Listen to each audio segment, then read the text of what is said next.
Namaste.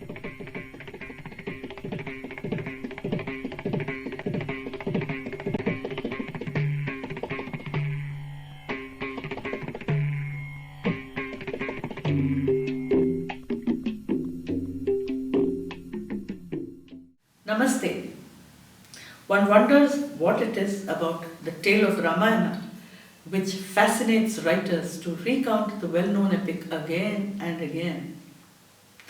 This world-renowned narrative has been retold in almost every language, culture and ethos. On the other hand, exceptional writers have demonstrated time and again that creativity is not limited to constructing new narratives, but in interpreting known ones in an ingenious way. This is exactly what the great Telugu writer Viswanatha Satyanarayana accomplished in Ramayana Kalpa Vrikshamu.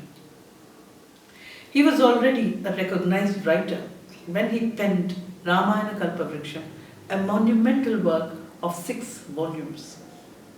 His sheer command over Telugu language and its classical poetry, his remarkable power of expression, and his ability to envision every character of Ramayana in a unique way are factors whereby he could imbue this familiar epic with great vigor and force, imprinting it with his individual vision. Such works excite others to adapt them to different forms of creative expression, such as music and dance. The multiple nuances stacked within each line of poetry in Ramayana Kalpa Vrikshamu are both challenging and appealing at once.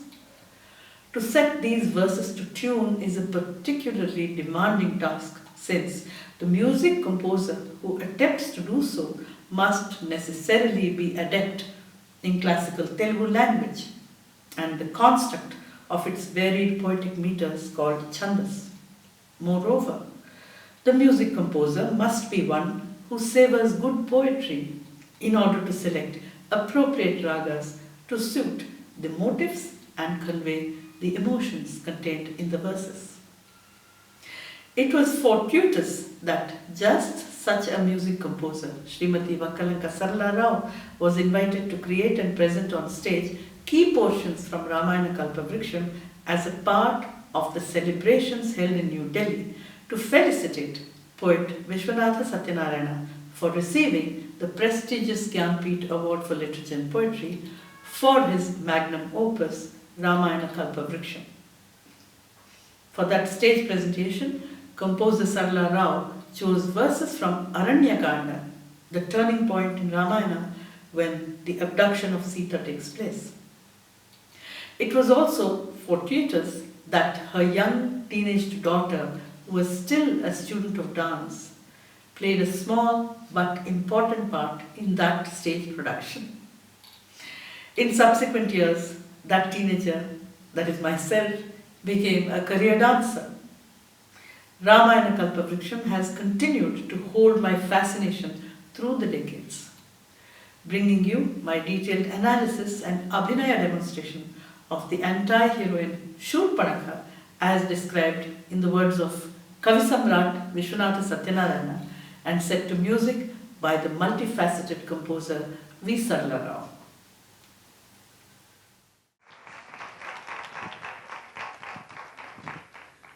This is my 3rd appearance at the Natya conference, and each time the subject given to me has been particularly challenging.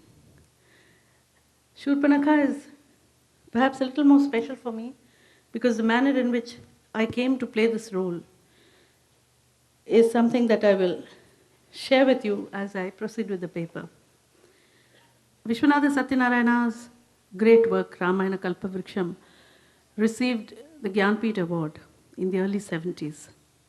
And at that time, my musician mother, being a prominent Telugu artist in Delhi, was invited to dramatize some sequences from this work and present it before the poet, who was being felicitated a couple of years after he received the award. And a local Telugu cultural organization said, "Mrs. Rao, would you please produce this?" So she took some excerpts and composed the music for it, put together a 40-45 minute piece. I was the eager teen waiting to take full advantage of this opportunity. And I assumed, of course, that my mother would cast me in the central role of Sita. So when the rehearsals were underway and I was, singing along and sitting with her through the rehearsals, I said, Mummy, when am I going to start dancing? She said, dancing what? I said, no, I'm going to dance, isn't it? She said, oh, you want to dance? Yes, fine. I'll give you a role. I was a little taken aback and I said, a role? I thought the role. And so it became very clear as she went on with the casting that I wasn't to get a prominent role. Eventually I asked her just what she had in mind for me. She said, Shurpanakha, of course. And I said, why of course? She said, well, look at yourself, look at the way you speak and carry yourself. Do you think you would suggest a Sita? I never forgot that. And of course, for many years thereafter, I insisted on, portraying Sita in various solo performances just to prove my point. But nevertheless, my mother cast me as Shurpanakha, and here I am. I want to very quickly run through Viswanatha Satyanarayana Garu's profile. The greatest tribute to Viswanatha Satyanarayana was paid by the eminent scholar, Professor Biruduraj Ramaraju. He says, Viswanatha Satyanarayana, the poet laureate of Andhra Pradesh and winner of the Gyanpeeth award, is undoubtedly one of the greatest scholar poets of Andhra. An octogenarian with continuous and untiring literary activity extending over 6 decades, Viswanatha Satyanarayana has had the fortune of living with writers of 3 generations. The first generation of his elders, older than him in age, at least 20 years, by 20 years, include his gurus also. The second generation, whom he lived through, consists of the contemporaries of Telugu literature, mostly of his own age. And the third generation consisted of writers who were juniors to him by 20 to 40 years. These 3 generations represent 3 styles of writing: the Puranic and Prabandhik style, the moderns who wrote in that style or improvised on it, and also excelled in Bhakti Kavita, Bhakta Kavita, and Bhava Kavita, and the rest who tried to improve on it and either disagreed or agreed or improvised on the classical Prabandha style. So there were 3. This also marks the transition of Telugu literature in itself. But all these writers, whether they agreed with Viswanatha Satyanarayana or not, respected his unquestioned authority over Telugu and Sanskrit. In scholarship, he has been compared with ancient scholar poets. In tradition, approach to literature, literary styles, he is compared with our very, very great classical poets like Natya, Tikkana, and Srinatha. And the ideal of his poetry is to give expression to his own creative vision of classical characters when he wrote in the Prabandha Kavya style. This is the tribute paid by Biruduraju Ramaraju. But who was Viswanatha Satyanarayana? He was born in 1895 in a Vaidiki Brahmana family, but the family never thought perhaps that he would become one of the monarchs of Telugu literature. He pursued his education in a village school till the age of 11 and then continued to study in village schools till he finished his schooling and then went to National College in Machilipatnam in coastal Andhra. And there he met with and studied from one of the titans, Chellapilla Venkat Shastri, titans of Telugu. After that, he joined the non-cooperation movement, and during that time his studies were interrupted. He finally obtained a master's degree in Sanskrit in 1929 from the University of Madras. There's a lot of biographical detail which I'm not sure is right now required, but if someone would like to know, later on in the question session, then I would definitely provide details from here. But he wrote Ramayana Kalpa Vrikshamu in classical Prabandha Kavya literature style, but he also wrote prose novel, which is very famous, Veyi Padagalu. Now, Dr. Viswanatha Satyanarayana was at home in the composition of Shatakas also, Shatakam. And he also wrote folk lyrics, folk style lyrics. His Kinnarasani Patalu are very famous. Coming to Ramayana Kalpa Vrikshamu, I reread this work now as a more informed, more mature person than the first time I'd heard it. At which point my only interest was how I danced to it. But this time I tried to understand it from a different perspective, and a lot of information revealed itself. Now his power of versification reaches its zenith in this particular work. I will give examples as I go along.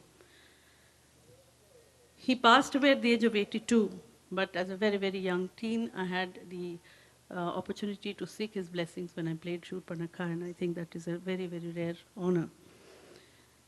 Now, I chose Shurpanakha of this work with certain reasons. Why?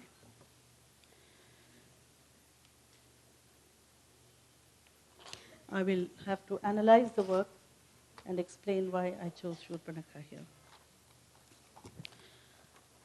In the Aranyakandam of Sri Ramayana Kalpa Vrikshamu, how does Viswanatha Satyanarayana introduce the character? Shurpanakha was very beautiful. She came in her Kamarupa. Everybody knows that. And that is, there can't be a great deviation from that concept. However, look at the way he conceptualizes the bizarre beauty of Shurpanakha. He says,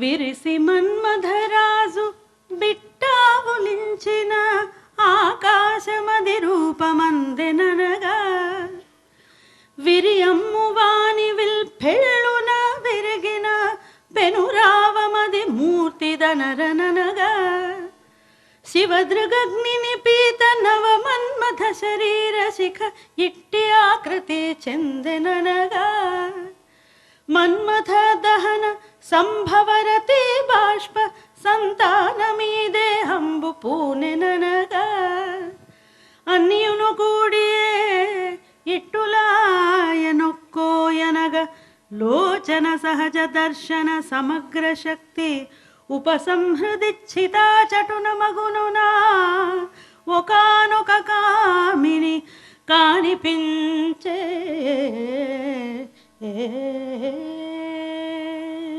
I want to analyze this. Virisi Manmadharazu. As I analyze it, I'll do the actions. First, I will explain what it means. Virisi Manmadharazu bittavulinchina Akashamadi Rupamandinanaga.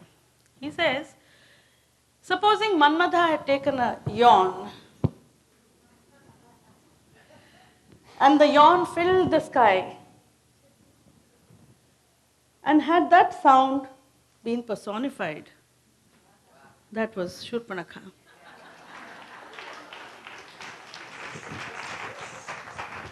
Virisi Manmadharazu బిట్టావులించెన ఆకాశమది రూపు పొందెననగా విరిసి మన్మధరాజు బిట్టావులించిన ఆకాశమది రూపు పొందెననగా. He says, రూపమందెననగా, I'm sorry. ఆకాశమది రూపమందెననగా. Second line. Viri Ammu Vani. That is Manmadha again. You see, Manmadha is the epitome of beauty. But beauty in the conventional sense or beauty in the bizarre implication. That is what distinguishes his concept of how Shurpanakha appeared from that of the others. Viri Ammu Vani will Pelluna Virigina. Supposing his bow had broken asunder, Pelluna Virigina, Penuravamadi Murti Danare Nanaga. The sound that emanated, had that been personified, that was Shurpanakha. So he says, Viri Ammu Vanivil, Helluna Virigina, Penuravamadi Murti Danare Nanaga. Viri Ammu Vani, Viri Ammu, Viri is flower, Ammu is arrow. Viri Ammu Vani, Vil Helluna Virigina, Penuravamadi Murti Danare Nanaga. Viri, now I just improvising a bit here. Viri Ammu Vani in Pelluna, normally in Manmatha's bow wouldn't break. But when in dance there is Auchitya, I'm just sharing a sort of the process by which I might improvise on it. I won't take that long, I'll just do a couple. But I might improvise on this idea of the poet. He has already supplied me with a beautiful, if a little bizarre, concept. But how would I build on it? I would build on it as, in dance, the Auchitya is, you show the 4 banas of Manmatha. The 5th bana is never shown. But in the case of Shurpanakha, the 5th bana does not stay implicit, it becomes explicit. And at that point of time, with such great force, if Manmatha casts his 5th arrow and the bow breaks, what kind of a Vikrita form would result, would emanate? So that could be Shurpanakha, perhaps. This is how I might think of it. So I would do Viriyammu, Viriyammu, Viriyammu, Viriyammu, Viriyammu, Viriyammu, Viriyammu Vanivil Helluna Virigina Penuravamadi Murti Tanare Nanaga. So the stance of Shurpanakha was arousing such feelings, or it suggested what the casting of the 5th bana would suggest. So the bana breaking and the penuravamu that emanates itself got enshrined in the coquettish and somewhat voluptuous and wanton stance of Shurpanakha.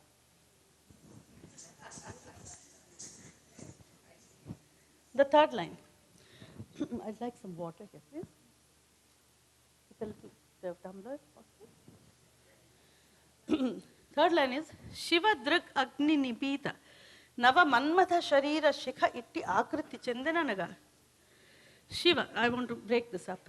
I'm also putting in my training from the Vilasini Natyam tradition. Because in Vilasini Natyam tradition, we must interpret the verse by breaking up the sandhi also. So I cannot do simply Shiva Drik Agni Nipita. I have to show Shiva Drik Agni Nipita Manmatha Nava Manmatha Sharira Shikha. So the body of Manmatha that was reduced to ashes, but still smoldering with the heat of the fire generated by Shiva's 3rd eye, if that had taken shape, that would have been Shurpanakha. So it says, Shivadragagni nipeta nava manmadha sharira shikha yitti akriti chendenanaga. Shivadragagni nipeta nava manmadha sharira shikha yitti akriti chendenanaga. I'm only doing one repetition because I can't not cover the rest of my notes.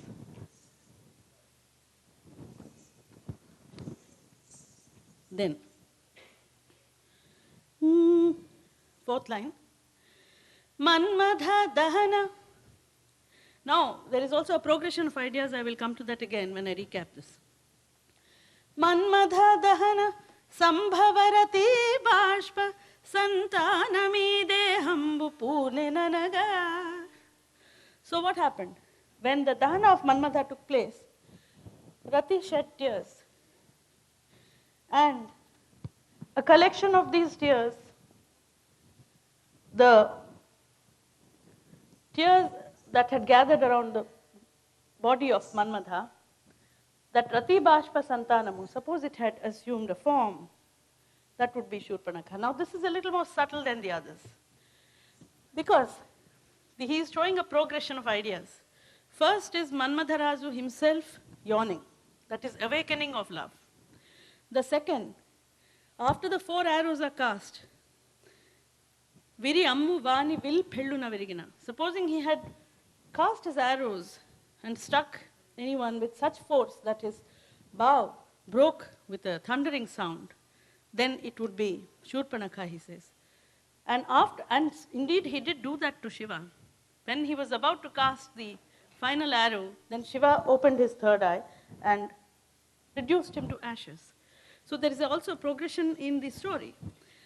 Had that kind of a quality of great heat, smoldering passion, was in Shurpanakha. So that's why he uses that Shivadrigagni Nipita Nava Manmatha Sharira Shikha Iti Akriti. And the fourth one, Manmatha Dahana. Finally, what happened when Manmatha lost his body, then Rati shed tears. And at that point of time too, the multitude of tears that she shed, had that collectively assumed a form that would have been Shurpanakha. I won't expand on this in Abhinaya.